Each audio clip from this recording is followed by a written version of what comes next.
We are live, baby. Hello, everyone. Welcome to this week's episode of Hollywood Matrimony Live. Make sure you check out our website, hollywoodmatrimony.com, and also go find us at Hollywood Matrimony on Facebook, Twitter, Instagram, YouTube, and Hive. I have to think of You have everything. hives? I have the hives. No, I've got a cough and it's horrible, and I apologize now if I We've start been fighting all coughing. kinds of sicknesses for the last 2 months in this house. Wah!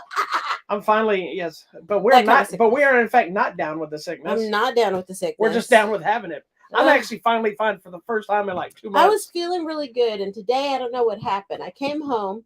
Maybe it's because I took my Alka-Seltzer instead of just taking a pill. I don't know. I took the Alka-Seltzer sinus, and then I lied down, and then I started having the most horrible cough. And then, yeah, I don't know. So, who knows what I did? That's what Mom's comment on that. Who knows what Anyway, is all right. happening? So before we get started, we just want to make an announcement. We are doing something new for our website. We'll try. We I think we told everybody last week, or maybe we didn't. I don't know. I don't think so. I didn't know anything We have about it. two new things on our YouTube channel. Excuse me, not our website. First is called Hollywood Matrimony Shorts, which we're basically taking the excerpts of the reviews that we do on this show, breaking them into individuals about the movie. It's not a special edit. We're literally just clipping the clip out, making a shorter video. So if we're talking about The Force Awakens, you can just watch the video on The Force Awakens. You don't have to watch the whole hour and a half show we do. Which you should anyway. You should, but you don't have to. So we have those. We've already got like I think 6 or 7 of those, maybe more loaded from the last 2 weeks of shows. We'll be trying to do that every week. We are also going to start doing trailer reactions. We plan to have a few up today. We got to figure out some logistics of sound stuff. As you notice, we have a very ghetto setup. So we may have to actually finally invest in some microphones which obviously make the sound better anyway, but we want to be able to play. If you've never watched a reaction video before, you basically play it and we watch it at the same time, preferably for the first time ever. We react to it. We talk about it. It's a very short, no more like a 5-minute video sometimes. But we did one already. We didn't really like the way the sound works, so we'll have to cut it again. I'll figure it out. But yeah, so that's going to be coming too. IT to the rescue. That's right. So that'll be coming soon as well. But for today, we're back to our normal show. That doesn't mean we're not going to keep doing this show. We'll keep doing this show. Yeah, because what else are we going to do? Yeah, we'll keep doing this show until we don't want to do this show anymore. Which I stopped wanting to do this show about a year and a half ago, but that's okay. We're still here. But we only got about 4 movies today. A very weird variety, I guess. It's strange, but it'll be Where good. would you like to start, ma'am? All right. Well, do you want to start here? This one's probably the oldest. No, this one is the oldest, but it depends on what you want to talk about. Let's talk this one. Yeah, because really, everybody was watching it this week. Oh, because everyone was stuck at home. And everyone was stuck at home. Yeah, so our first one is a movie we kept wanting to go see. Lord have mercy. We planned to see it numerous times, and then it finally hit video on demand this week. It is the new Gerard Butler, Mike Coulter film, Plane. Which, if you bring Gerard Butler into some action stuff, I'm in. If you bring sexy, sweet, chocolatey Mike Coulter in, I'm in. Wow. He is a beautiful man. Look at that. Look at that beautiful skin. Girl. Wow, you're going to have to calm down. Sorry, I apologize I am right if here. any of that was offensive in any way. It was. I'm your husband. I'm right here. I love you too. Sure. I love you. You just don't have that beautiful dark chocolatey skin. He's a beautiful color. I love it. I have so many things to say right now. I have so many things to say right now. The things you have said in the past that I will not bring up because it'll make you look bad. What? But we're going to move forward. I don't think I would marry a black man. That's a whole different thing. But I would hope not, because you're married to a white man. No, I need that. White privilege. White privilege. Yeah. Anyway, let's move on, because that's nothing I'm just to do telling with you. I think he's a beautiful man. Plane is an action. And thriller. already the fight has started. Is an action thriller about a pilot flying a normal passenger jet, a plane, that crashes. They're transporting a prisoner of some sort of mysterious circumstance, and chaos ensues. It's a very simple premise. It's a typical action idea. There's not a lot of depth to it, but it's not necessary for what they're trying to do. And as the poster says here, the crash was only the beginning. Oh my gosh, this movie is so stressful, my friends. But you know what? The name Plane fits, because there's a heavy usage of the plane in the action and the edge of your seat elements at the beginning and the end. Yes. So the action on the ground is a smaller part in the middle, even though it feels bigger. And I read an article that the studio didn't want to call it Plane. They wanted to call it something else. And Gerard Butler, being a producer, fought to keep Plane it called is Plane. a fine Fits the name name. because it's about this. And Guys. I probably went in this movie a little jaded because, like I said, I love Gerard Butler Mhm. in action stuff. I like him in almost everything, but I love him in action movies. He has that rugged old school action star vibe. Yeah. You know, he kind of reminds me of like Die Hard Bruce Willis area type action star with his own, but he also has like the machismo of like the Stallone and Schwarzenegger of the 90s. True. Without all the gigantic muscles. Yeah, not so muscular. But you know, the Has Fallen franchise and stuff like Love that. And I those. think he's always so good in it. So I was ready for this one. I know we all know apparently you're in love with sexual chocolate here, so highly inappropriate for our show. And your husband is right here. I love you. You say I don't that, know this man. You say that now. I'm just saying he's a nice looking man. Mm-hmm. Next time he comes to a convention, I'm going to be taking you and I'm going to tell him what you said. And just like I told Seth Rogen. He's going to be like, thanks, man. Just like I told Seth Rogen that you said they rape. They do. That is a great And he movie said you're too. like one of 3 people that saw that movie. I love it. And I watch it every year. What did you think of this movie? Or did you, before that, what was your... I had no idea what it's about. Were you wanting to see this movie I thought it was just like a plane crash movie. So I didn't know. And we had been stuck home for a whole week because of ice storm 2023 here in Dallas. Snowpocalypse again. I was fine with it. I've been wanting to see it, but we just kept missing an opportunity to go. So I was ready to watch it. So I was like, yeah, let's watch it. And it's a good adventure. I would like a story of survival and adventure. But like I said, oh my gosh, this is the most stressful movie. She was yelling at the screen. I was like, no, don't run. Go this way. Go this way. She was doing everything you do not do at the theater. So thank God we watched this at home because no telling how she's been acting. I was so stressed. Oh my gosh.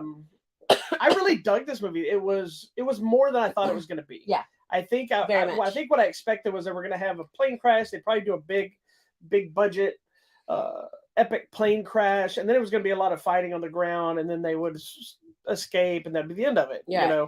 And I also expected Gerard Butler to be a badass, and while he is, there's not the normal backstory of he's an ex-military, which is how these movies usually play out. Yeah. It's like if you get a movie and you know that back then it's Jean-Claude Van Damme or Stallone as the pilot in the movie, they were special forces or military or something first. In this case, he was just a pilot. He was a tough guy, but he was just a pilot. Mike Coulter, on the other hand, is the one that's actually some sort of ex-military, some sort.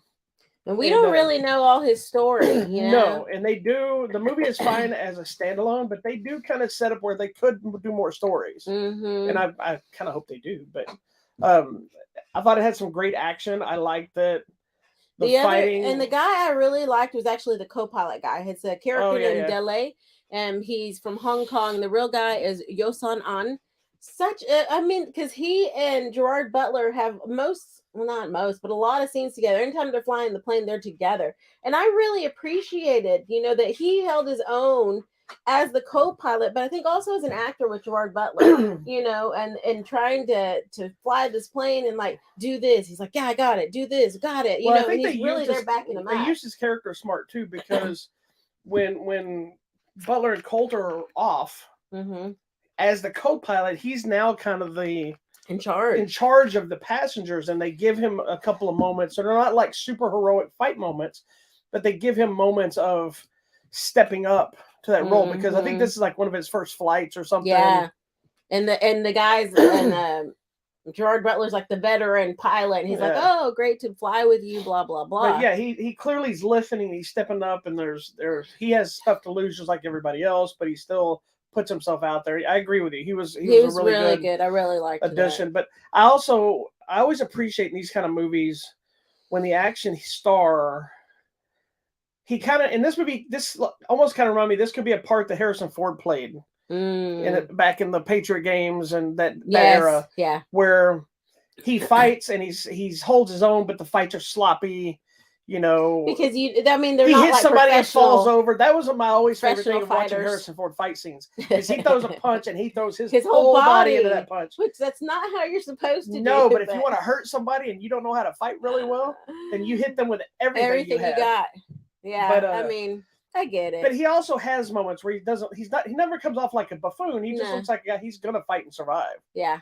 So, and then I also have to give a shout out, in the cast is Daniela Pineda, who y'all don't know, but she was in Vampire Diaries and some other movies and stuff. And I just always have to shout out for the Which one was she? Latinos. Was she one of the? She was the main stewardess? head stewardess. Short-haired one? Yes, it Okay. had to kind of keep everybody in track. And I've enjoyed seeing her career and different things. She pops up here and there in movies and shows. And one of the other thing that I love about this movie is, and we don't get it often, but I always love when it shows up. Like, you get a lot of chaos. There's a lot of gunfights. There's people getting run over. There's Sorry, the guy that using makes me laugh. the high caliber, like 50 caliber weapon. What was that big thing? It was like boom, and that one guy was. You know about the sniper was like, I don't know if it was the 50 caliber, but it was a gun that's usually used for shooting at like artillery tanks and cars. It's not meant for shooting at people necessarily, and they are shooting people, which is awesome. But I love that. I remember there was another movie we watched, and they did the same thing. But you get the end of the movie, and you start seeing the adrenaline come down. You get to see the emotion of somebody, you know, that these poor people went through it. Well, in these kind of movies, you get to see like Gerard Butler, your main guy. You know, these kind of movies, usually the action hero kills everybody, fights, gets beat up, death, and at the end they're just like, ah. Mm-mm. But every so often you get a movie like this where somebody that may have survived or they went through stuff, then they break down because now the realization of everything they went through, but everybody's safe or the people survived or they got away from such and such or whatever's happening, they can finally relax. Mm-hmm. And then the realism hits, and that's like, it feels more real. Yeah. And brings you into, I think, that character more instead of them being the invincible superhero that's never affected. Correct. Yeah. It's because I mean he's just a guy and he's pilot, and the choice of the people that it happens to is smart because the other person, you could expect them to not be as effective because they've been through these kind of things. Correct. But still, I mean, it's crazy. I think the other thing that's interesting to me when you're watching this is you see the flight crew, they still have that sense of responsibility for these people. Even though, always on the plane, there's that jerk guy or the guy's like, get me off the plane, is trying to shove everyone off the way. But, they display that sense of responsibility of like, I have the passenger list. We have the medical supplies. We have this, and making sure everyone's okay, even to the detriment of themselves. We see some of the flight crew. I mean, things happen, but they're trying to make sure everyone gets there safe. That's such a big responsibility for strangers on a plane who probably treat you like a jerk. Most likely. Lord have mercy. But I really dug the movie. I liked this movie. It was really good. Now there are some elements that are ridiculous. It's a little over time. You gotta suspend disbelief. Yes. You have to suspend disbelief sometimes, but that's par for the course for these kind of movies.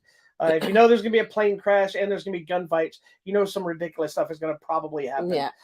But it's handled so well that you really do get invested. Even when you know what the outcome is likely going to be, you still get invested. Like this one here, she was yelling at the camera and she was moving. She went from watching a toenail video while we're trying to watch this to watching nothing. She's jumping and she's looking and she's like, whoa, whoa, whoa, watch out. Yeah. And you know how it's going to end, but you still can't help but get invested into it. At one point, there's the other thing. I know I was yelling at the script. I was like, you can do it. You can do it. Right. I'm over here doing that. So don't do that.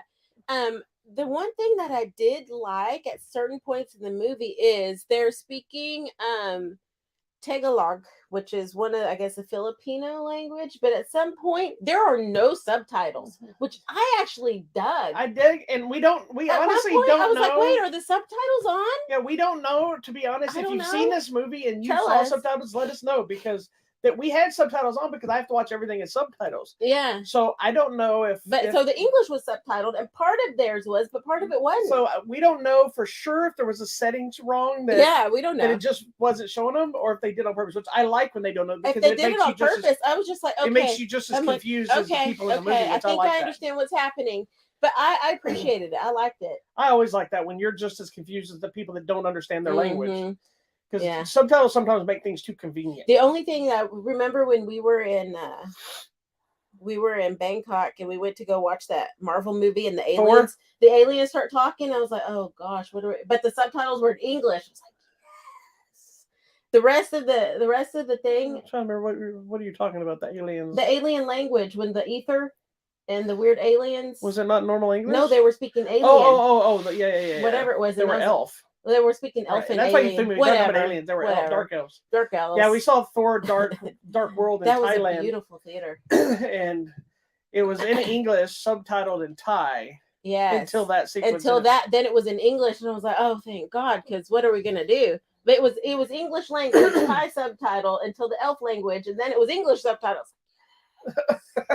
So weird. I mean, otherwise we would not have known. But they were so lovely there. Yeah, that's a whole nother story. We've told it numerous times. We'll have to tell it. It was beautiful. We'll have to do a special. That was like maybe we need to do a special episode of just about theaters we've been to. It's great theater. We try to go to a theater anywhere we travel. Yeah, always. To see the differences, and let me tell you, there are differences. There's some nice theaters and some. Hopefully, we have another one coming up this summer because I think they have a theater there, so we'll see. I expect it to be a generic theater. We'll go. We'll see. Anyway, all right. Plane is still in theaters, but it's also available on Premiere Early Release. I think is what they call it. That's how we rented it and paid for it. It's $20 to rent it. $25 you can buy it. I know, $20, but that's how much 2 tickets and but popcorn. That's the new thing that started because of COVID. They started Premiere Release, which means after a certain amount of time it's in the theater, some movies they will put on Premiere Release. And so you think $20 is a lot of money to spend, but if me and her paid to go to the theater to watch it would have been about $20. Well, if even with a matinee, if we're not going to like a $5 normal matinee, is probably still $10 to $12 a person. And you know, if I'm there, I want popcorn. And that depends on what state you live in, because you go to some states, it's way more than that. True. We're in mid here. You're paying for the privilege to watch it at home. As many people as you want could have come to your house to watch it at home. You can watch it for 48 hours. You can watch it multiple times. Yeah.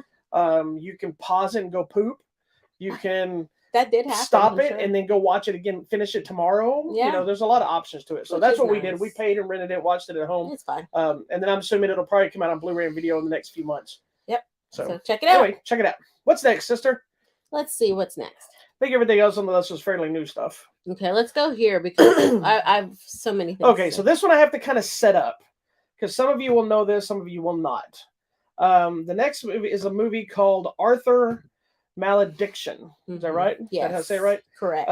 And so what this is, this is part of a bigger franchise. And there's a movie called Arthur and the Minimoys. It was released here as Arthur and the Invisibles. It is an animated film directed by Luc Besson, based on a series of books written by Luc Besson. Which is cool. And he actually did 3 of these Arthur movies, but only one of them got released here. It did really well in France. It did not do that great here. I remember seeing it when it came out. I think I saw it at home on, like, rented it or something. I don't think I saw it at the theater. Say on VHS, Blockbuster or whatever, Blockbuster Video, whenever it came out, because I think it was back in the in 2000s, I think 2 or 3. The Arthur and the Invisibles. I spell Arthur right? It was 2006. There's a video game. Then there's a bunch of the movies. So anyway, it doesn't matter. But basically the premise was this little boy Arthur was played by Freddie Highmore, who's an adult man now. He's on The Good Doctor. And he was in the show version of Psycho. Yeah, Bates Motel. Bates Motel, but the TV show. Yeah, he was young Norman.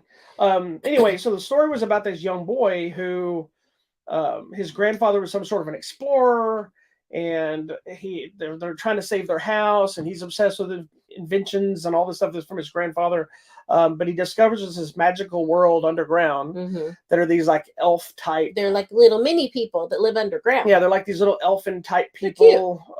And so in the movie, it's all live action until he gets sucked down into this world, and then it's CGI computer animation of this world. And so he gets sucked down into it, becomes one of those little people. They go on an adventure fighting this bad guy, and there's wasps and there's crazy silliness. Now, you had never seen this. I'd never seen it. I don't which even is surprising to me because what happened to me in 2006. Where was I? We knew each other then, so yeah, we met in '96. Yeah, so I don't know how we met in the '90s. Yeah, so I don't know how you missed this. We got married in 2006. But still, we knew each other before that. Because didn't you go with us to see Phantom Menace? That was 1999. So we were around. There was a group of us that went back then. Anyway, there was a big crew that used to go out. I decided, because the new film is connected to that franchise. I'm not going to tell you how yet. I feel like you need to watch that Arthur and the Invisibles. So first, let's talk about Arthur and the Invisibles. Okay. It is a fun movie. It's not a great movie. It didn't do well here.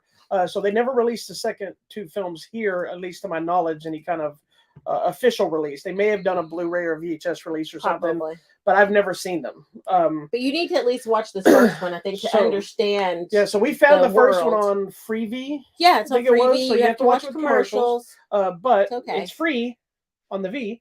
And so we watched it first, back to back with this other one. So since it was your first time seeing Arthur and the Invisibles, what did you think of Arthur and the Invisibles? I liked it. I thought it was cute. I mean, you know, it's that whole real world, animated world mix thing come together. I think it worked really well.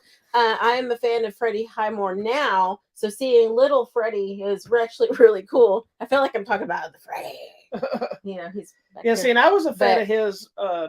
Not necessarily from this, but from when he was in Finding Neverland, and that's right. Because he was Peter to Johnny Depp's the writer of Peter Pan. Yeah. So I liked him in that movie. I think that's where I discovered him. And I just think it was an interesting class because him and Mia Farrow, you know, which I'm like, that's interesting. And then you have Madonna doing voices, and I'm just like, I had no idea any of this. Like, this was completely off my radar, you know, and we find out in the new movie there's actually people who are like into that. Like, well, let's keep this one because that other one's a whole different world. No, but I really, really liked this. I thought it was really good. I thought it was well done. You know, the story's good where he goes into the little mini world and he comes back and, you know, all that. So I thought it was a really good movie. I think it was kind of ahead of its time when it came out, too. Not that it was the very first CGI movie, but just they weren't all the time. And I know people are going, well, this came out. But mixing the live action and everything together and his unique vision and Luc Besson adapting his own book. Are they like little fairies or what are they? Or elves? I mean, they have cute little... Luc Besson ears doing an animated film based on his own books that he wrote. And which is if you don't know Luc Besson, he's known for doing like The Fifth Element, and I think he produced like Taken, and he did the Valerian movie that didn't do well. I liked that one. I like it. There's a missed opportunity. Visually, it's beautiful. Yeah, I love that movie, but there is a big oh my gosh, and that main girl is so pretty. She's like perfect pretty. The weird one. Yeah. She's like anyway, supermodel. Anyhow, we have it. We can watch it. Yeah, we'll watch it. Anyway, so this leads into it was the new good. one. It was nice and heartwarming. So here's the thing: is when I got the press release on this movie, I ignored it at first because I was busy, and I get so many of them. Sometimes I have to pick and choose what I have. I like how they did this poster, kind of. You know, they take on the original. I took a double take because I'll always reread press releases when I get a free moment. Before I delete some stuff, because I'm like, man, I'm never going to get to this one, and so I'll delete it and move on. And you know, or sometimes I have them, you'll mention on the show and be like, oh, I didn't go find that. Oh yeah. So I looked at the poster when they sent me the poster release. I'm like, why does that look familiar? So I read the synopsis, and I kept looking. I'm like, oh my god, this is the Arthur and the Invisibles. And so I dug a little deeper into the synopsis stuff, and sure enough, the premise of this movie is kind of a meta film. It exists in our world where Arthur and the Invisibles is a movie. It's not the world that this movie is in. It's all a live action movie. It is a teen horror flick. It is not a children's movie. So it's almost like it's making a movie for the people that watched that movie when it came out. They're now grown up. So it's evolved with our ages. Yeah. Right? Yeah. And the premise is this one kid who's obsessed with this movie, but the Arthur and the Invisibles movie. Yeah, the original, and he collects all the stuff, toys and books and stuff. They dress up like the minis and their fairy. Yeah, so he has a group of friends that every year on his birthday they all get together since they were little kids. They watch that movie, and now they're teens, older teens, young adults, if you will, and they're doing the same thing. He's turning 18, but they find the location of the house that is in the live action portion of the movie where the thing was shot. So they decided to go there. And of course, when you take this kind of idea, insanity ensues, murders begin to happen. Yes. And now we have taken a kid's film and we've turned it into an adult horror slasher type film. So it's a whole new direction for the Arthur franchise.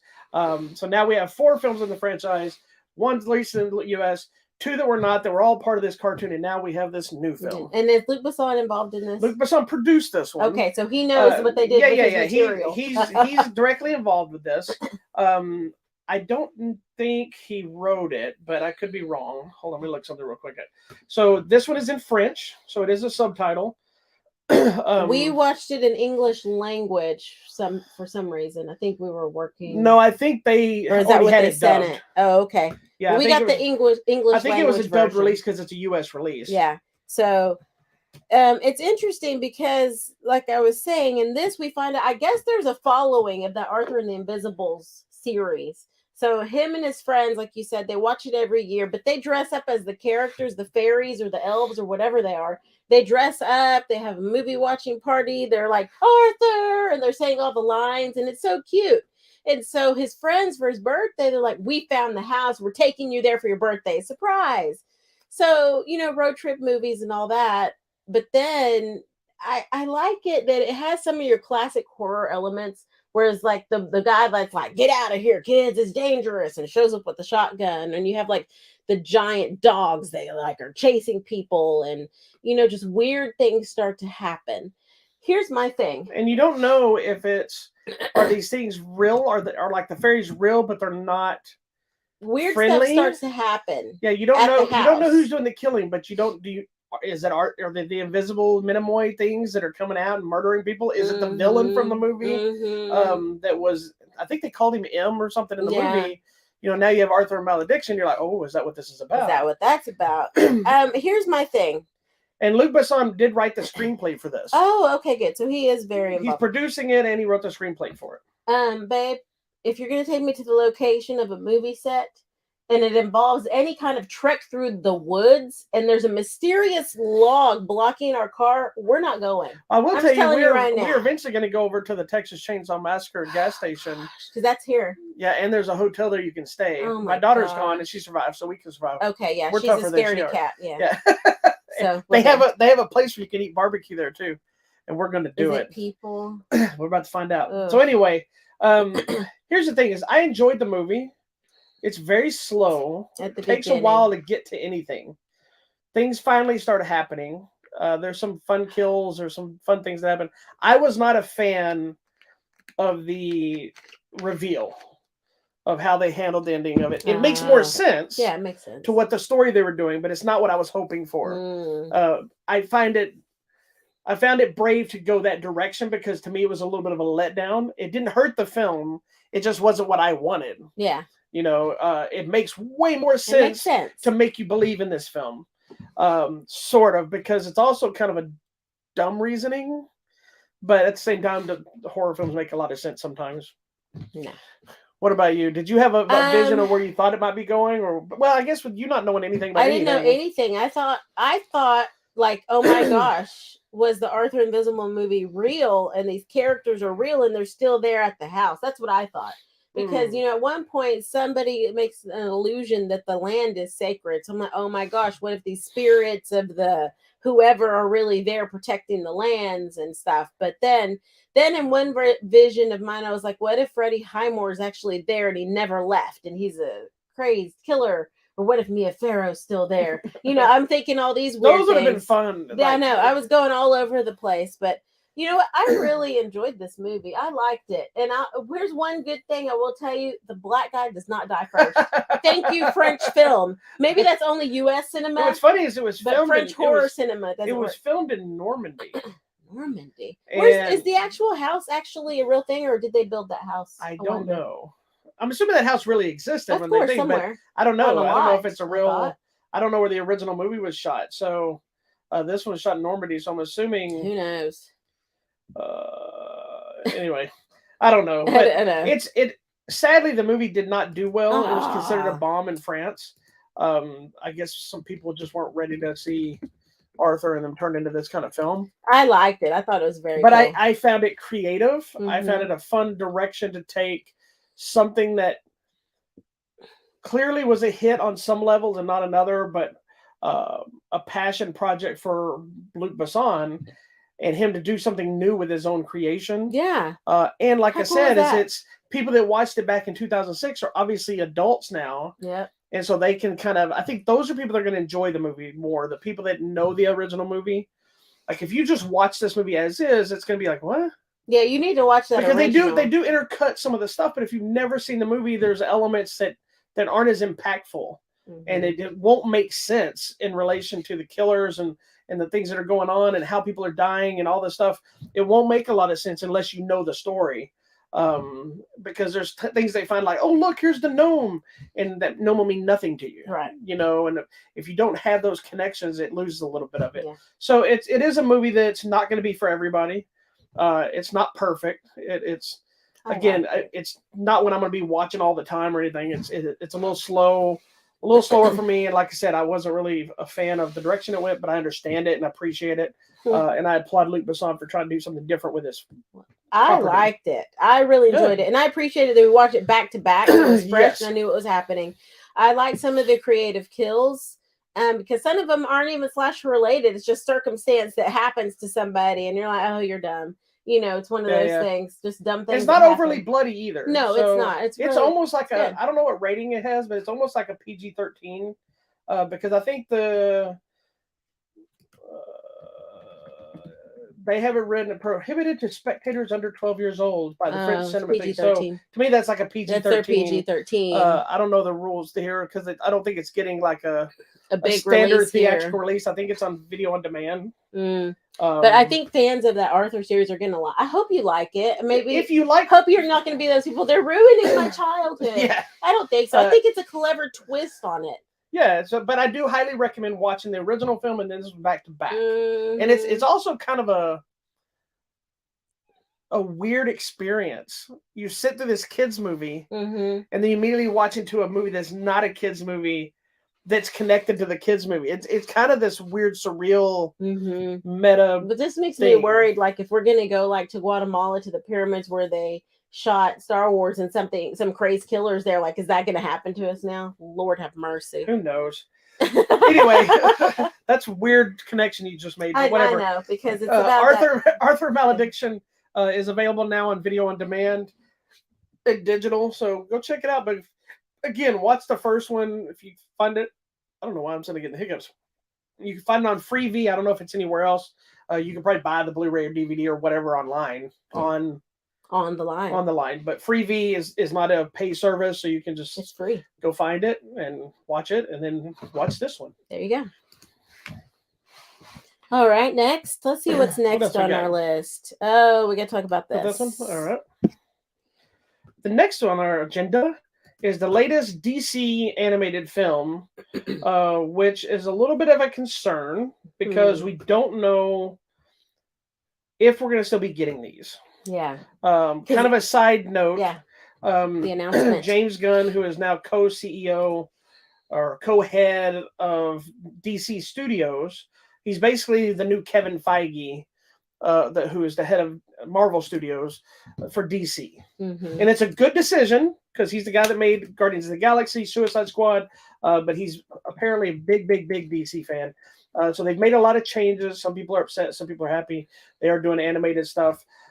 I think these kind of movies are going to continue. I hope so. I think the difference is if you look at the title of, we're talking about Legion of Superheroes, the latest animated DC film, where it says the DC Universe movie. They've made the announcement that things that are outside of the continuity of the DC Universe are going to now be labeled as DC Elseworlds, which is, I've been begging for this for years. I've even said about the Marvel stuff, as I look at the Marvel movies universe, theatrical universe, as an Elseworlds to Marvel because they don't match the comics. Correct. If you don't know what Elseworlds is an imprint they used in DC where they would tell just crazy random stories like, what if Batman was Zorro? Yeah, and they did that. And Gotham by Gaslight is Elseworlds where Batman's fighting Jack the Ripper. And a good one. So it's a whole nother continuity that has nothing to do with the main stories. So I have a feeling these are going to probably start being labeled DC Elseworlds. Yeah. And I hope they don't stop doing it because I've been telling you this for years. Their animated features are so good. Yeah, Marvel is, until they did like What If. Unfortunately, live action, not so much. But yeah, and I like a lot of the DC movies where people don't, but just like Marvel, that's the market Marvel hasn't capitalized on. They did What If, which was really good. Yeah. They've had a few, but they've never really been able to get the animated steady features. Stream of animated features. They've knocked it out of the park with some of the animated series. But they for a while there they were churning out some animated features as well, but they were never that great. So anyway, our latest one is Legion of Superheroes.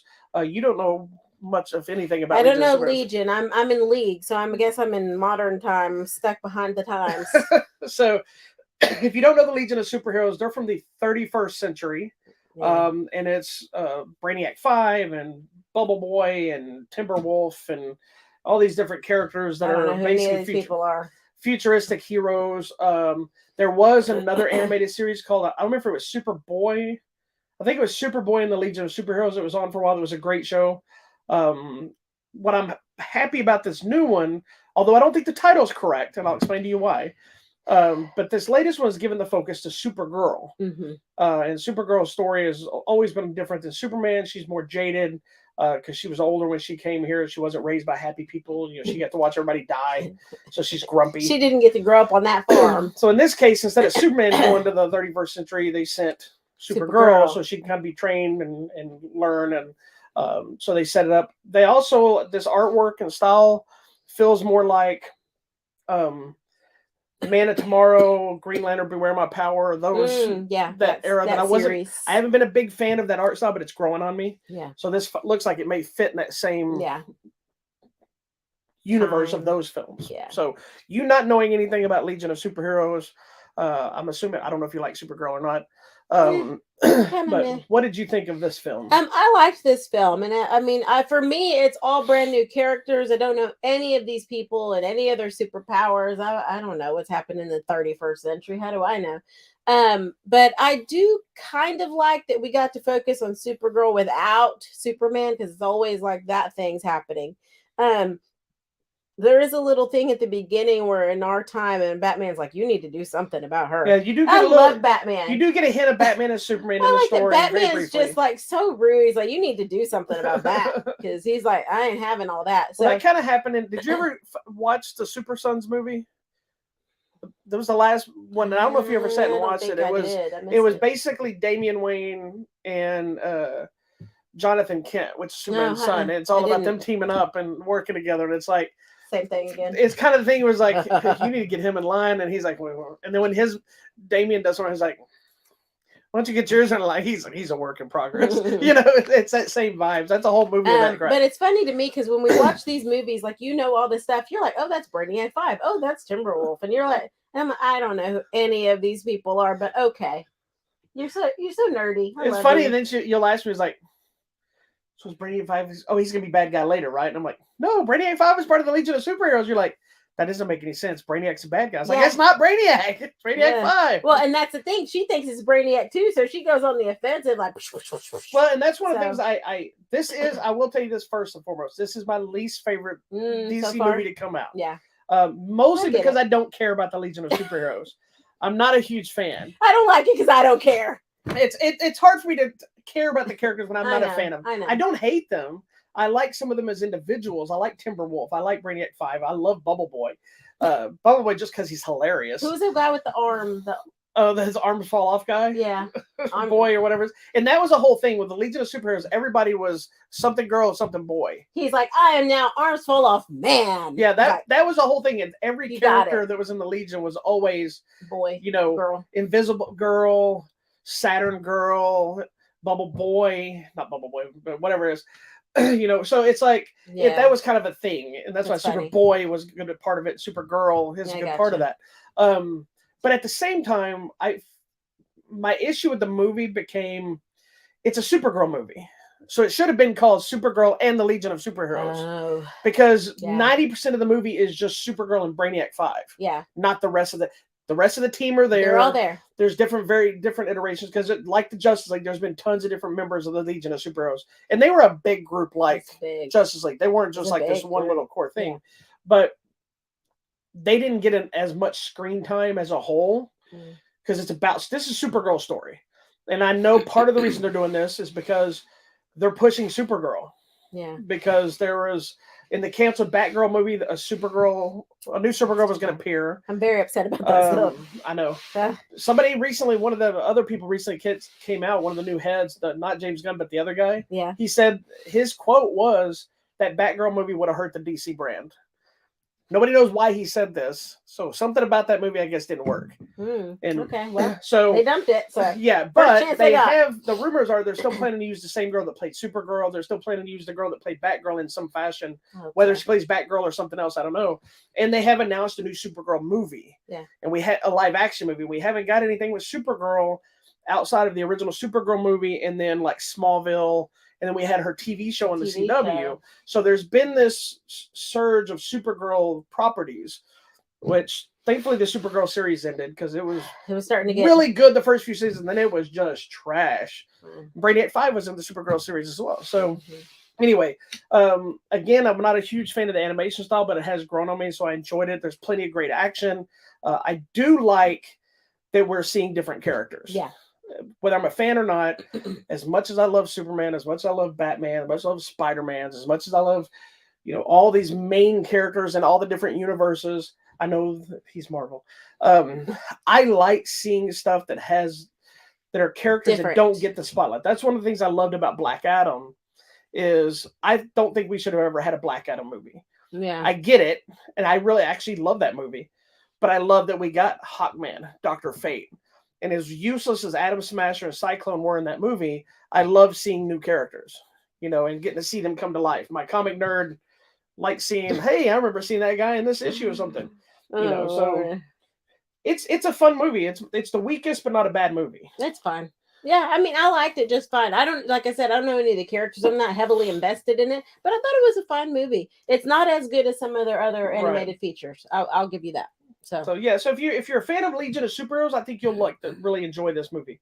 If you're just a fan of the DC movies, I think you'll enjoy this movie.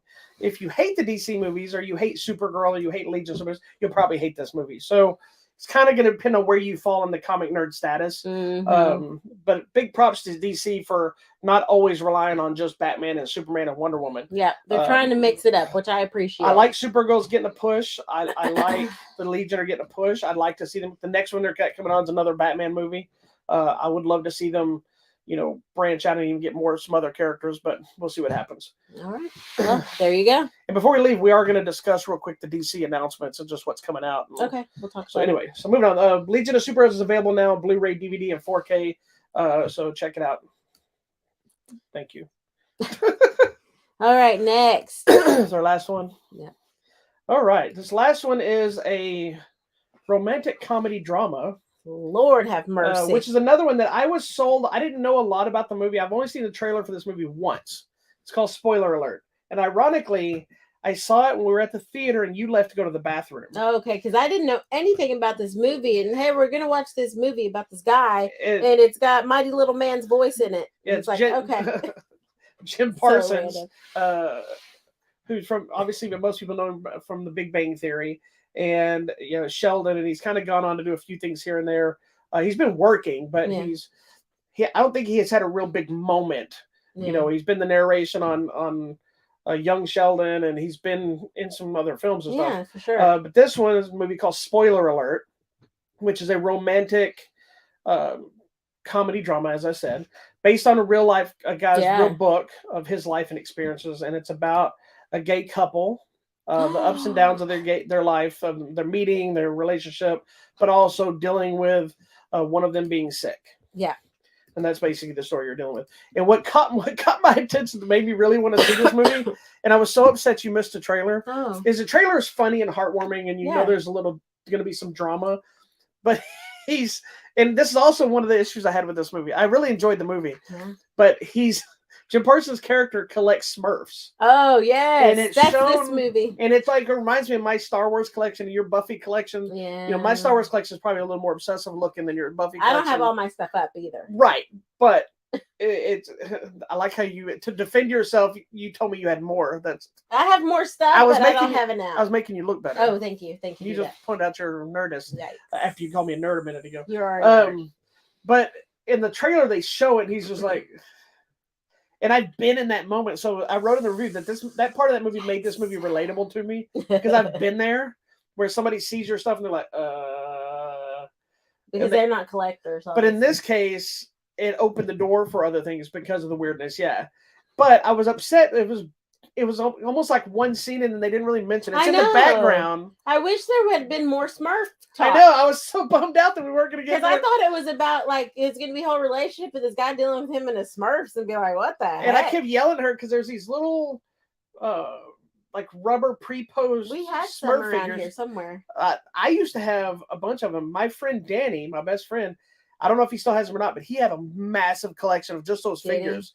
And we used to Awesome. play them when we were Yeah, kids, you know, and you have every one, they're in different poses, and we would find them and buy them. I was like, this is awesome. They're stupid ass Smurfs. I hated the show, I liked but the I show. loved those little Gargamel. Smurfs. So anyway, that is not even what this movie's about. No, I thought that's what it But was. when I saw that in the trailer, I'm like, I don't even care what this movie's about. I want to see that. That looked hilarious. Yeah. But this is a way heavier movie than you think. Yeah. Oh my gosh, you guys, this movie, you need some tissues with you. It's kind of sad. It's a little heavy, I guess. It is. Anyway, it gets heavy. It gets heavy. I liked it. I mean, I thought it was interesting because we're exploring their relationship, and he's narrating the story of how they met and they started dating and, you know, moved in together and all this, and just going through I think the normal ups and downs of all relationships have these, you know, ups and down moments throughout life.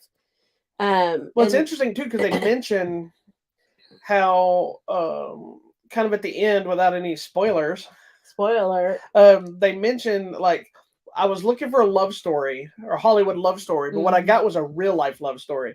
And that's kind of what this movie is you're seeing, it's not just a happy couple who deals with things and everything's great. Like right out the gate, they're in they hot and heavy, they're in love, let's get together, let's move together, everything seems great. And then the rest, kind of a montage. We need a montage. Middle of the movie is watching things not going well. Yeah. And them in counseling and them fighting about this. And then you're like, okay, this is a real relationship. Yeah, it's rough.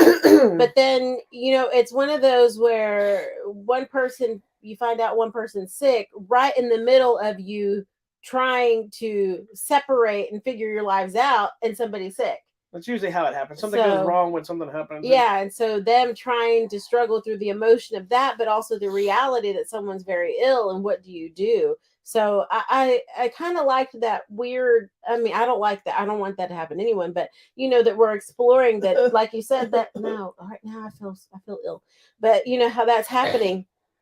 Because that's like you said, that's how real life happens. Unexpected things happen, and you got to come back together. I mean, that's the whole heart of the relationship, is you're there for each other no matter what. And what's interesting, the way it's handled, is as heavy and sad as it sounds, there's this whole element of how Jim Parsons' character was raised on television. Yes. And how he looked at things. I and so love that part of the storytelling. Elements of his flashbacks of his story like it's a TV sitcom. Yeah. And there's like this really brilliant moment that's like one of the heaviest parts of the movie. And all of a sudden it becomes you're on the set of a movie. Yeah. And that's how he's coping with the situation. To process. And I would like to give Parsons big props. He was always brilliant as Sheldon, and he's always been a great actor. But I think he got his time to really shine in this movie. Mm-hmm. You get to see him. He ugly cries. Like, he is not a good crier in a way of like Hollywood cry where you're like, oh, you know, you see him crying. That looks like a person really crying. Yes. You know, oh my gosh. It was not pleasant to watch from his facial expressions. Yeah, because when somebody really cries, it's not a pretty thing to watch. Like most of them in Hollywood, you get the, you know, and he just went for it. He's awkward in the movie, but you also feel compassion, and he's just really good. And these two guys, who's the other guy? Ben Aldridge. So they have really good chemistry. Yeah, they really do. Like to the point where I couldn't remember who Jim Parsons was married to. Like, who is he really married to? He's married to a producer. They've been together probably 20, 30 years at this point. Really? Yeah, because I think they got married in like 2007 or something, and they were already together for like 14 years prior. Oh, wow. Okay. Maybe it was later than that. I don't remember. But anyway, but I didn't know what he looked like or his name, so I immediately like, is this his husband? Is this his real life husband? Is that why they have such great chemistry? And then Sally Field is in it playing. She's so good. Aldridge's mother. I've been having like a Sally Field love fest lately because I went back. This was probably like last month. I watched that Not Without My Daughter movie where, you know, they're in Iran and trying to get out. And then she's showing up in this other 80 for Brady. And then she's here. I mean, she's all over. One of my favorite of hers recently was that one. I don't remember the name of it. Remember the one where she's having that affair with the guy from the neighborhood? She's in that work. Where she's... But she isn't.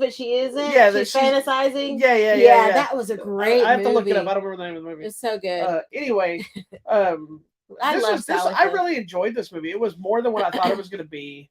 And it's an interesting story that I read after the fact was that the guy that this is based on is a writer for TV Guide. Mm-hmm. And he had apparently interviewed Jim Parsons in real life numerous times. I'm assuming for Big Bang Theory stories and articles and whatnot.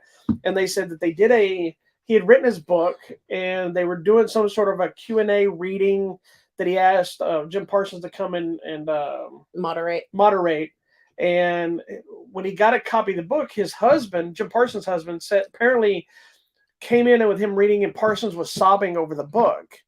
And he said it affected him so much. He goes, "Why don't you option it to make a film?" And they ended up producing the movie itself. And of course, he played the character. And so there was a personal connection prior to this movie ever even being conceived. Yeah. When I feel like, but that's why I feel like it, like you said, that's like it's really them. Yeah. Because I mean, he knows the guy, even if it's not intimately, but he knows him from several interviews. And he apparently felt the book. He apparently even bought out a theater in his hometown, so a lot of people could see it. Oh, that's so he was pushing it too, and it was.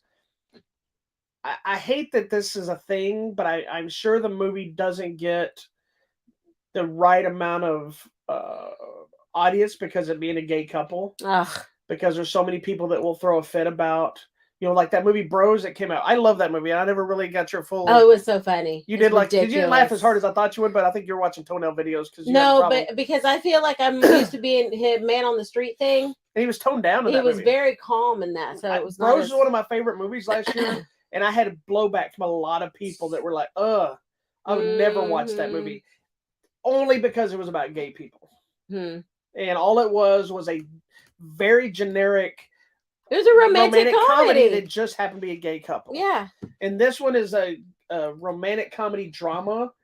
Gay couple again. It's not like heavy gay sex. It's about two people that love each other in their relationship and life. Correct. It's directed by Michael Showalter, who I was a fan of anyway, as an actor from Wet Hot American Summer. But he also directed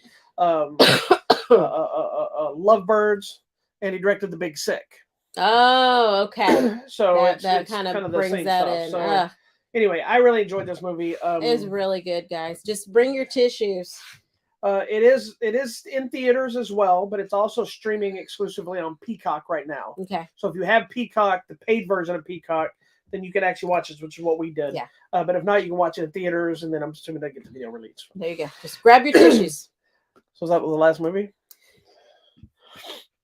Yes. Okay, so before we talk about our next thing, we were going to actually talk about February being Valentine's. Oh, it's the time of love. We're going to talk about a variety of... And Taco Tuesday's on Valentine's Day and Taco Tuesday. It's on a Tuesday. So we're going to go eat tacos for Valentine's Day. And my son's birthday is the day after, too. Yeah, so anyway, a lot happening.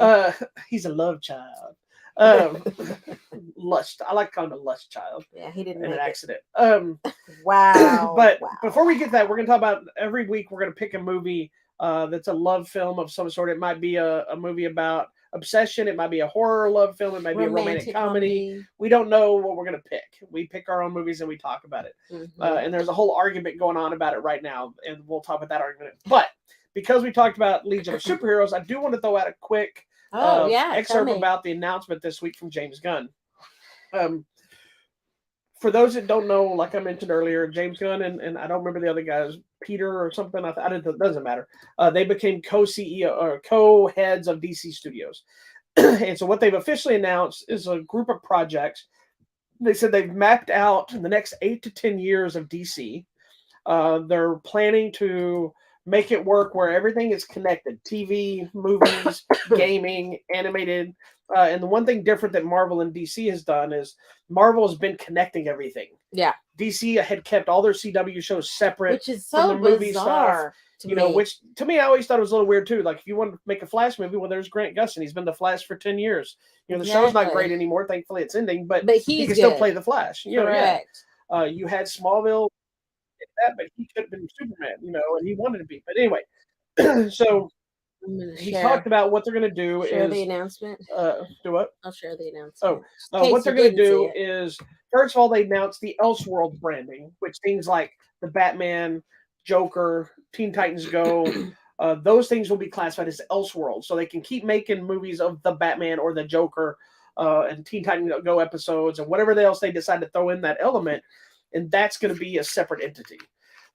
Then they have the movies coming out this year, which is the Shazam 2, which he mentioned. Shazam's always been on his own end, as the way he describes it, kind of away from everything else, but still connected. So it sounds like he's going to stay intact. Then we're going to get the Flash movie, which is very controversial because of Ezra Miller, but they seem to be sticking with Ezra Miller now. And yeah, I was so surprised during his announcement where he's like, "This is a great movie. I love it." Well, everybody's been talking about how great the movie is, but in that guy, what did he do? He did a lot of things. But supposedly he's been in counseling and in therapies and all this stuff. They seem to be sticking with him. And here's the thing with James Gunn that I do want to give props to. A lot of people are going to be mad at him for it. But he talked about sticking with James Gunn. Zachary Levi recently has been making some comments. It's been upsetting people. And he's talking about sticking with him because he said, I'm going to stick with the actors because they should have the right to say what they want. True. And people can choose to watch their films or not, but their opinions and stuff should have nothing to do with the projects. I agree. We've always talked about that. And here's the thing: is James Gunn went through this. He got kicked off of Guardians by Disney because somebody pulled up old tweets of his. That's why he made Suicide Squad. Yeah. Disney fired him. Then Disney realized we screwed up. Yep. Because these were comments made during his trauma days and shocking stuff. And that was the thing then. 20 years ago, they rehired him and he made Guardians 3. But because he made Suicide Squad, he now became directly connected with DC and now is in charge of DC. So he's currently going to be promoting Guardians 3 while now being the head of DC Studios. And that will be his final film with Marvel. He's left Marvel now. You know what? I hope people are feeling the positivity of this because what they did with Marvel, now we can do with DC. And that's the thing is he has the resume. He made Peacemaker series. He made the Suicide Squad movie. He made the 3 Guardian Galaxy movies. He made the Guardians Galaxy holiday special. He's been in the thick of making these kind of movies and making them connect. Yeah, and he wrote the Guardians of the Galaxy stuff too. So he has it. I'm excited, and I'm excited too because there were some of those that you're like, oh yeah, and it's people I've never heard of. So I'm excited for that. Too. So in the midst of this, we have Shazam coming out this year. We have the Flash coming out there. The Flash is apparently rebooting the entire DC universe because they're doing the Flashpoint. So it's all time travel and rebooting stuff. Flashpoint seems the way to go in the comics too. That hey, we don't like this. Let's just Flashpoint it up and oh look, everything's changed. Then we have a Blue Beetle movie coming out. The Blue Beetle. Blue Beetle, which is starring the Miguel kid from Cobra Kai. Oh, good for him. He's a little Hispanic superhero character. Nice. Are people going to be upset? No, because he was Hispanic in the. Okay, good. There's 2 Blue Beetles. There's the original and the current one. He's the current one. Good. And I believe the original's in there as well. But and then we have Aquaman 2. And he said it rolls directly into. So now the thing is, there was a conversation that they thought from Jason Momoa's post that he was finally going to be leaving Aquaman to play Lobo, who he's been wanting to play forever. James Gunn did come out and say, because then that speculation was like, well, he can play Aquaman and Lobo because Lobo's white face paint and all this stuff and it looks different, and he could pull it off. Yeah. James Gunn said he will not be playing 2 characters. That's all we know. Yeah. So we don't know. And he also said that apparently Momoa had looked at Aquaman as a trilogy. So we don't know if that means we're getting Aquaman 3. I guess it depends on this. Anyway, moving to the stuff real fast. We're getting an animated series of the Creature Commandos, which was out of left field. Don't know who that is, so I'm excited. Creature Commandos is basically like Frankenstein, Wolfman, people like that, but they're soldiers. Like military superhero kind of thing. And it's not that exact. Frankenstein was in the picture. But James Gunn he said he already wrote all the episodes. So that's going to be an HBO Max series. We're getting a Waller series that Viola Davis is going to be playing Amanda Waller again. So Did you see she's an EGOT winner now? She's what? Oh, is she? Yeah. She won. And they said she's going to be teamed up with Team Peacemaker. So that makes us wonder, is this essentially Peacemaker season 2? Or is it they're basically transition Peacemaker season 1 into the Waller series? But that'll be another HBO Max show. We're getting a Lanterns series on HBO Max, which is going to be Jon Stewart and Hal Jordan teaming up. They said it's going to be like True Detective style. Oh, and they're basically like they're space cops essentially that are basically their turf is Earth, but they discover his exact words. They discover some terrifying menace of some sort that will play into the bigger picture of the DC universe. Hmm. Then they said we're going to get a new Superman movie called Superman Legacy that comes out July 11th, 2025. That's my birthday movie, then. Which James Gunn said he is writing the script right now. Okay. We're getting a new Superman. Henry Cavill is not coming back because he doesn't fit into the age tone that he was wanting to do. Oh, People threw a Lord. temper tantrum. I am throwing a temper But tantrum. here's the thing he with worked that. so hard for that. They blame James Gunn for all this. They screwed Henry Cavill out years ago because they never brought him back for Man of Steel 2. They did all this other stuff. The Rock fought for him. Dwayne Johnson fought to bring him back with Black Adam. He officially announced he was back as Superman, but he never had a contract with the studio.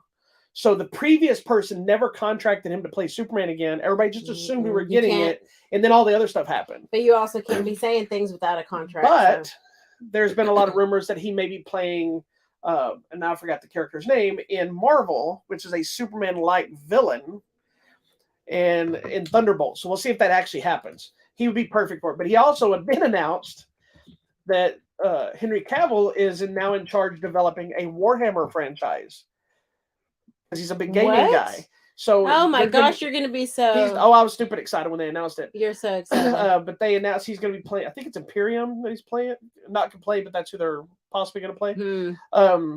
Imperion or something like that. Anyway, the Warhammer movie is going to be like a franchise series. How crazy is that, babe? The Warhammer I know. movie. If they start making Space Marines and stuff. stuff. Are you going to start painting those things again? We got rid of all that. I thought about it just because it's calming, but I would do it more for art, not playing the game again. Anyway, but I have the big figures. So anyway, that's a Henry Cavill problem. So moving on. Lots of we're also getting a new Supergirl movie based on a recent series that's kind of with her jaded and whatever. It's supposed to be a live action, big space, epic kind of thing. They're doing a new Batman franchise. They said that, but this one's going to be based on a more recent Batman, bringing in Damian Wayne, the current Robin, who's Batman's real life son. He's also an assassin, grandson of Ra's al Ghul. And he said that's going to be the birth of the Bat family. So that means we're probably getting Nightwing and Red Hood and Red Robin and all these different characters, Batgirl and all that stuff. Then we're getting a new Swamp Thing, which he said is going to be a horror element to stuff. But he said even though it's a little different, it still will fit into the bigger universe. And the one I'm really insanely shocked, a little concerned, but also insanely excited for was the announcement of The Authority, which really punched me in the face. I'm like, seriously?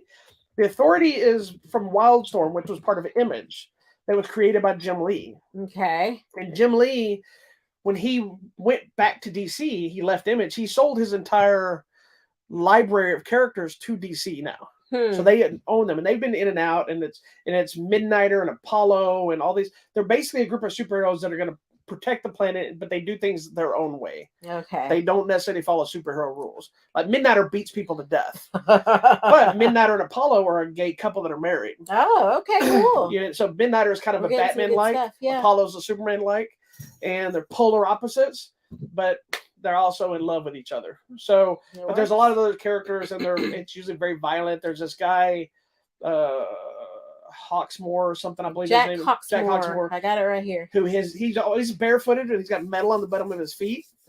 But he connects with the cities. Like he can feel what the city feels in the streets, and the thing it's weird, but it's just baffling. But he said James Gunn said this was a passionate project of his that he apparently has been a big fan. I love The Authority when I used to read it at Image, and Midnighter and Apollo have shown up in DC periodically. But that also tells me there's potential that the Wildcats could show up somewhere, and then I'm going to lose my entire cojones. Every part of my body will fall apart if Jim Lee's Wildcat shows up in anything, especially Grifter, and they give him his bandit. I'm going to pee my panties. Wow. So anyway, I don't know how well The Authority will connect with people because it is different and it's not well-known characters. So that's a gamble. It's kind of like the Guardians of the Galaxy gamble. I love when we do that. For me, I think it's cool because I don't know anything about anybody. So just the opportunity to see new characters and new powers, and I think it's cool. What's even more exciting for me as a comic nerd, yes, see, you called yourself a nerd. One of the things that I've been upset about is they had all these Wildstorm characters that were doing nothing with them. They just didn't exist anymore. Yeah. Every so often the Midnighter would show up, but just as last year, Grifter started showing up, who's kind of a Punisher-esque character I've been a big fan of for years from Wildcats. he started showing up as like a guard, like a security firm guy, fighting Batman sometimes. And I'm like, wait a minute, Grifter's here. And I read a couple of books strictly because Grifter showed up and then he didn't come back. And I had my OCD comics. I had to read that stupid book until it ended, hoping he'd come back. But now they've relaunched a new Wildcat series for the first time in decades. And so that tells me they're going to start pushing authority stuff, which means when James is going to talk about it, he says, he goes, these Wildstorm universe are going to start interacting with the other DC characters. Okay. That means anybody can show up. There's Stormwatch, there's Wildcats, there's Backlash, there's all these characters that are awesome characters for Wildstorm that are sitting on a shelf collecting dust, and nobody's doing it. Stop your stupid smiling at me. I love you so much. Anyway, I'm also a massive Jim Lee fan, so that makes a whole nother level. Anyway, so that's all the stuff. I'm sorry I went on a long tangent about that. And the crazy thing is you have no notes or anything in front. You remembered every single thing he mentioned in that announcement, didn't you? I did, yes. Wow. You're insane. Insane in the membrane. Okay. All right, so let's move on. I'm sorry. We kept you longer because I went on a tangent. We were supposed to talk about our Valentine's Day movie. That's what we're going to do now. Okay. So really quick, I'm going to let you go first. Okay, so for my Valentine's Day movie, I went with that deep love where you just cannot live without that person ever in your life. And I went with, no, you didn't. That's what I picked. Here's what's funny. Here's what's funny is neither one of us had picked before the show. Right before the show, we started trying to make a decision. Yeah, and the argument is what, as you've seen before, is a lot of times she gets slides and I don't. And so today we were supposed to be doing this. Hold on, we were supposed to be doing this as a surprise of who was picking what. So then I'm like, "Well, do you want me to tell you?" And she's like, "But if you want to, I don't want to give you slides." So I had already pulled the DVD. I didn't even know we had it. So she goes, "I don't think we have this movie." So I didn't know what she picked. Only reason I knew to pull it out right now is I saw your slide, right? And so this whole show I've been cracking up inside because I knew I had already picked this film. Pick a different one. No. This is good. We picked the same thing. And don't pick something else. This is awesome. We're talking about this one movie. It was just hilarious that I'm like, we both picked out of random and no discussion whatsoever. Because we're doing Valentine's. Let's pick obsession movies. We're like, see, okay, I almost picked a different one. And while I was picking the other one, I was like, oh, no, I want to pick this other one. Because that's the other one I almost picked. We were going to pick The Crush. I didn't pick The Crush because I'm not a huge fan of that movie, even though I do like it. I like it. But as I was picking it, it reminded me of this one. Yeah. And so I thought, I like Mark Wahlberg in this movie, and I like this movie, and I was like, I really like this That movie. is hilarious. We both picked The Fear.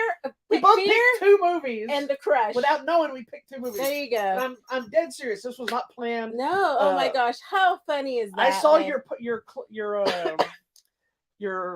slide at the beginning of the show when you were scrolling, and I was like, "That's so funny." Anyway, and I've had the movie later. So we're hoping the movie Fear is from what year? I was hoping you wouldn't look over and see it. I don't look at that. What year is the movie Fear? Well, let me look at my DVD and I'll tell you. Yeah. That's a good question.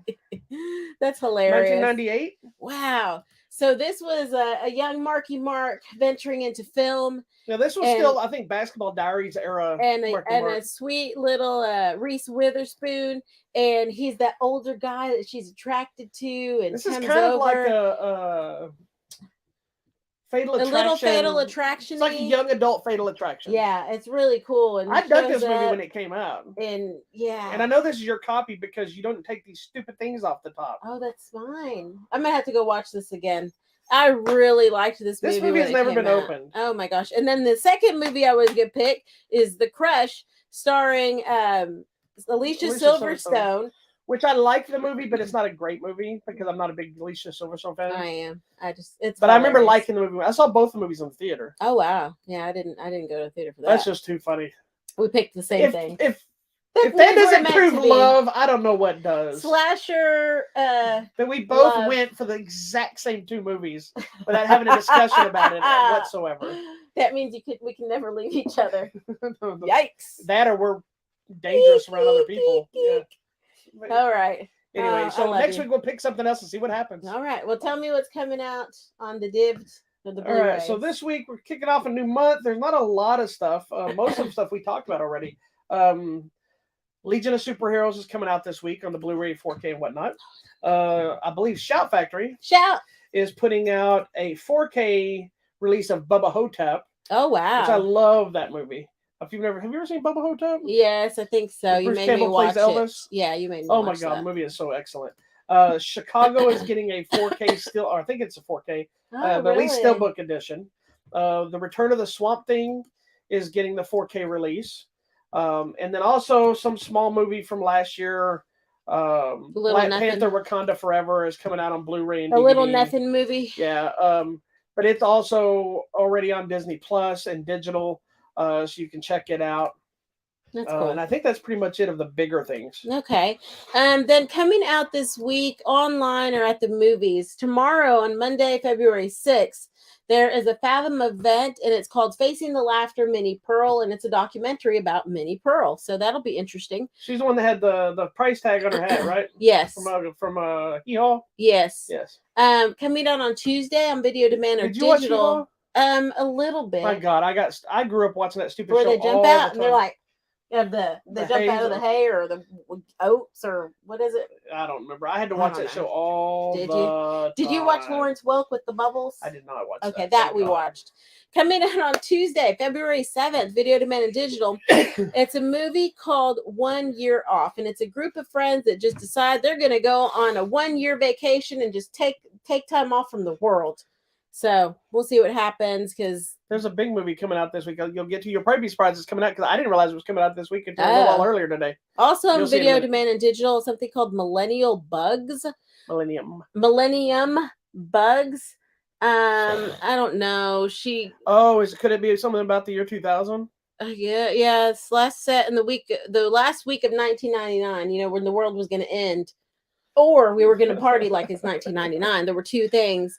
You want to see a crazy time outside of something like COVID? Live in 1999 where there were people killing themselves. People were like, this is the end of the world. Yeah, everything in the world is going to crash. It's that time period and they're trying to find themselves. Craziness. Okay, coming out on Thursday. This may be near you. It's also a Fathom event special called Lourdes. And it's about people who have had sightings or visions of the Virgin Mary. So interesting if that's up to you. Oh, I'm excited for that. Okay, HBO Max.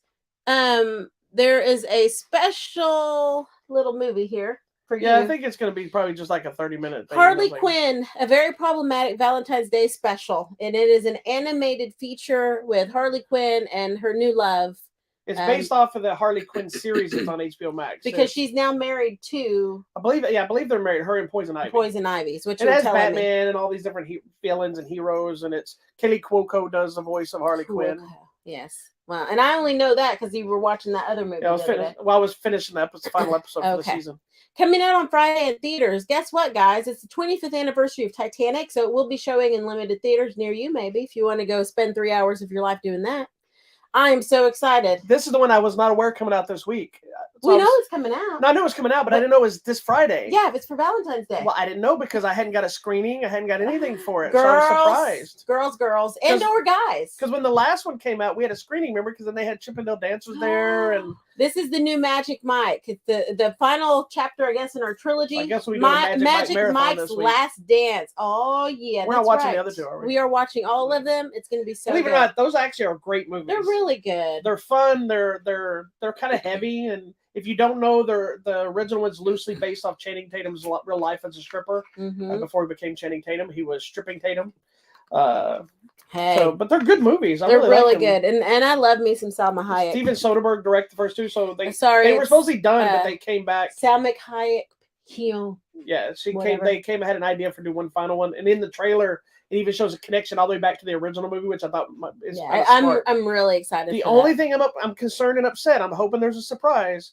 But it didn't look like his fellow strippers were there, which they kind of made the fun of the movie with Kevin Nash and all that. Yeah, they were funny. I just don't know. We'll see. I don't know if Kevin Nash can do it. He's been having some hip issues and stuff. But but he was like that in the movie too. He's the older guy. Yeah, it's so fun. Joe really good. But who knows? Maybe they'll show up in a surprise thing. It's a good movie series. Coming to Roku, if you have Roku, it's a movie called Meet Me in Paris. It stars Zoe Saldana, Reese Witherspoon. I don't know. I believe it's. Is this animated? Huh? Is this an animated movie or a real movie? I believe so. Okay. Anyways, it's called Meet Me in Paris. That movie is this your right movie. here. Yes.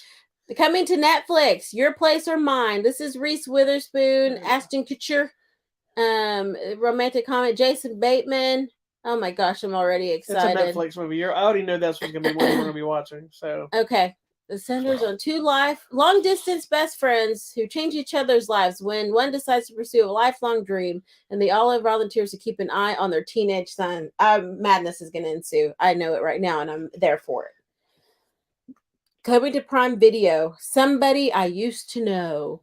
It's Haley Joel Osment. Haven't seen him in a while. He's been doing all kinds of Has stuff. he? Yeah. Okay, so check that out. Also coming out, this is Friday, Paramount Plus at midnight. Two people fall in love. There you go. They fall in love at midnight. At midnight. Coming to Apple TV Plus, a movie called Sharper. It's Julianne Moore who plays the con artist. Yeah, we should be getting a thing. Okay. And I think that's kind of it for this week. Stuff. So there's a lot happening. So we'll be doing a retrospective Magic Mike's nudity. Oh, yeah. Week. All right. So on our giveaways, we have some new stuff. We have some old stuff. We have digital copies of The Menu, one of my favorite movies last year. We have Blu-ray copies of The Grandmaster of Kung Fu, which is basically a before Ip Man type storyline where I believe this guy's Ip Man's instructor. It's not. I don't think it's based on a real story, but that kind of thing. We've got copies of Bones and All, which is another great movie. It's not the movie I thought it was, which was a good thing. We have digital copies of Black Panther: Wakanda Forever. And then lastly, for a movie we'll be talking about next week, we have a movie called Project Wolf Hunting, which I'm sure we have a lot to say about that movie. And if you think that cover image looks creepy, wow. In a good way, wow. Yeah. And then we also have a 4K copy of the Cloverfield Steelbook, the original Cloverfield movie, to give away. So please get in there and do your entries. Please email your entries. Please don't just write your entries on something, because if I see them and remember, I'll add it. But I'm going to miss it if you don't email it. So make sure you check out the website, HollywoodMatrimony.com, and click the contest button and follow the instructions. And be on the lookout for my shirt. I look like that commercial where the guys. Is it washed? Yeah, or like I just realized it's all cattywampus or whatever. Be on the lookout on our YouTube channel for our Hollywood Matrimony shorts, new trailers, and our new feature trailer reactions that hopefully will get done this week. Yes. We were hoping to post them tonight, but it's not working right. So we'll see what happens. We'll get it. We'll figure it out. Peace and love, children. Peace be with you, my friends.